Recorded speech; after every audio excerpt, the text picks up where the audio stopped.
In diesem Video fahren wir in die Hauptstadt Bischkek, unsere ersten Kilometer auf kirgisischem Gebiet, und was wir auf dem Weg und dann auch in der Hauptstadt erleben werden und sehen werden, das erfahrt ihr nach dem Intro.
Hallo und herzlich willkommen bei Hazelnut Adventures.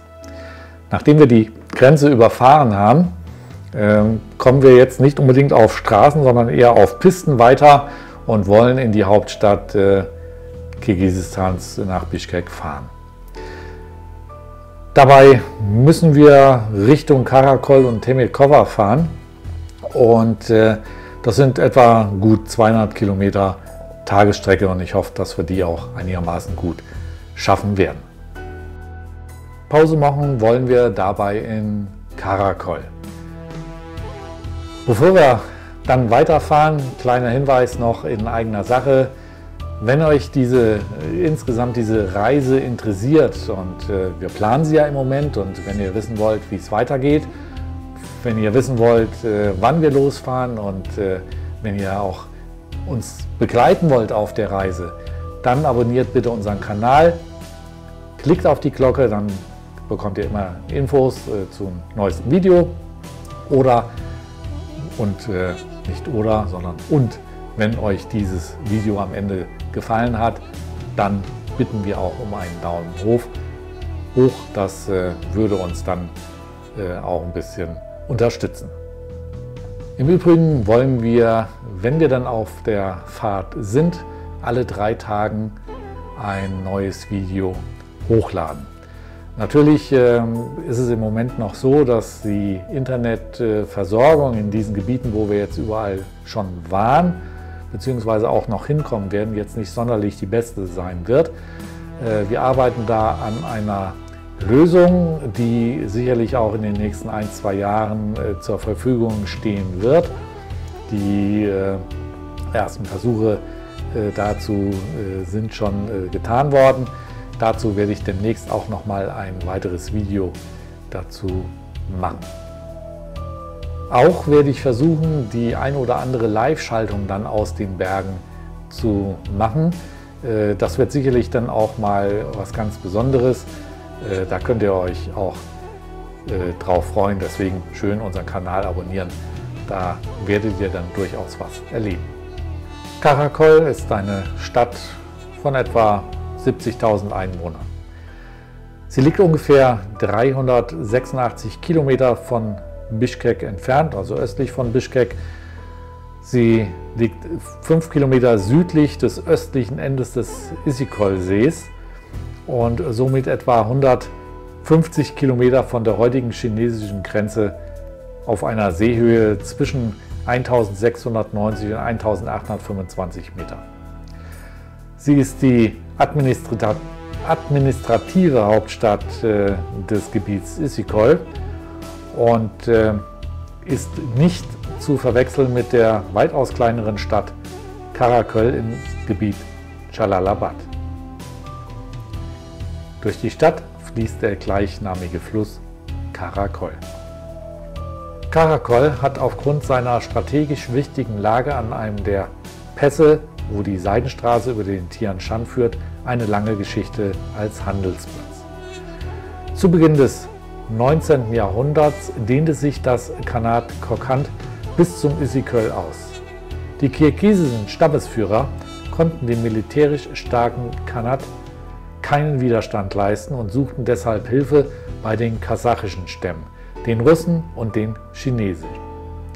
Das russische Militär konnte bei einer Expansion des Zarenreichs in Zentralasien die Region und den Issyk-Kul erst spät unter ihre Kontrolle bringen.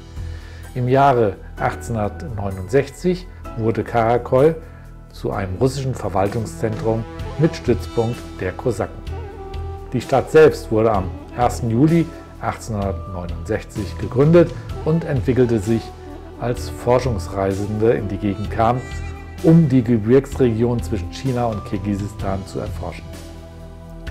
Nach 1877 wuchs die Stadt schnell, vor allem weil chinesische Muslime auf der Flucht vor religiöser Verfolgung aus der naheliegenden chinesischen Region Xinjiang in die Stadt kamen.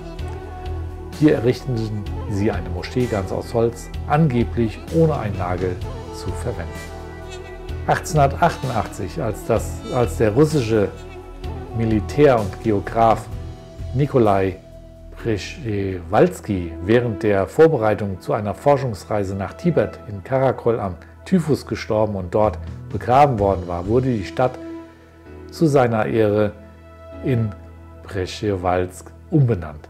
Nach örtlichen Protesten wurde sie 1920 wieder in Karakol umbenannt, dann aber bereits 1939 wiederum in Przewalsk. Erst 1991 nach der Unabhängigkeit Kirgisistan erhielt die Stadt den ursprünglichen Namen Karakol zurück. Das sieht man auch hier immer wieder, den Wechsel zwischen diesen einzelnen Namen. Jeder der sogenannten Besatzer möchte denn seinen Namen drin haben, deswegen wechselt das immer mal hin und her. Als Sehenswürdigkeiten bietet die Stadt eine hölzerne Moschee, die von den chinesischen Facharbeitern und ortsansässigen Duganen zwischen 1907 und 1910 für die örtlichen Duganen vollständig ohne metallene Nägel errichtet wurde. Und eine ebenfalls hölzerne orthodoxe Kirche von 1895, die während der Sowjetzeit als Club- und Warenlager genutzt wurde und danach restauriert wurde und heute wieder in Gebrauch ist. Touristisch ist Karakol als Ausgangspunkt für Trekkingtouren und für Bergsteiger von Interesse, die die Berge des Tien Shan zum Ziel haben. In der Nähe der Stadt verläuft der Kirgisistan Trail, eine 2007 konzipierte Fernwanderweg, der die Gebirgsketten des Issyk-Kul-Region mit in Kirgisistan erschließt und untereinander verbindet. Auch der Viehmarkt von Karakol hat neben seiner ökonomischen Bedeutung für die Stadt inzwischen auch eine touristische Relevanz erhalten. Vielleicht haben wir ja ein bisschen Zeit, uns die Stadt auch mal anzugucken. Wenn wir uns entscheiden, weiterfahren zu, spätestens gegen Abend ist das der Fall. Wir wollen nach Temerovka am Issyk-Kul-See fahren und dort dann auch übernachten. Und ja, wenn wir dann Lust haben, eben das uns anzugucken, dann werden wir das dann auch mal kurz machen. Wir werden Berge sehen, und zwar Berge, die wir vor ein paar Tagen von der anderen Seite gesehen haben. Wir haben sozusagen das Gebirge umfahren und ufern, beziehungsweise werden an den Ufern des Issyk-Kul-Sees dann auch bleiben mal und dann auch diese Berge bewundern können. Es wird sicherlich dann auch eine sehr schöne Fahrt, auch von Almaty an die Grenze, von der Grenze dann eben hier bis zum See, wo wir bei beiden Malen die hohen Berge dann auch sehen. Nicht nur deswegen wird es eine tolle Fahrt sein, sondern auch wegen den Spritpreisen. Im Moment aktuell, trotz der teuren Lage, ist das 75 Cent pro Liter. Das kann man ganz gut verkraften, denke ich mal. Am nächsten Tag geht es von Temerovka nach Bischkek. Wie wir das schaffen, das ist eine Strecke von knapp 300 Kilometern, das ist die Hauptstadt von Kirgisistan. Da wollen wir auch wieder ein bisschen bleiben. Wie wir das schaffen, muss man gucken. 300 Kilometer an einem Tag ist schon sehr viel, gerade für die hiesigen Straßenverhältnisse. Muss man sehen, wie es läuft. Auch hier gilt wieder, wenn es dann halt nicht reicht, machen wir einen Tag länger. Wir können ja hier in dem Land relativ lange auch drin bleiben. Ein wenig abseits unserer Strecke liegt Burana. Da werden wir auch halten, da werden wir zumindest mal hinfahren, denn da gibt es was sehr Interessantes auch zu sehen. Der Burana-Turm ist eines der ältesten Bauwerke in Zentralasien und der steht eben dort und das werden wir uns angucken. Der Bau wurde im 10. oder 11. Jahrhundert errichtet. Die ursprüngliche Höhe wird mit mindestens 40 Metern angenommen.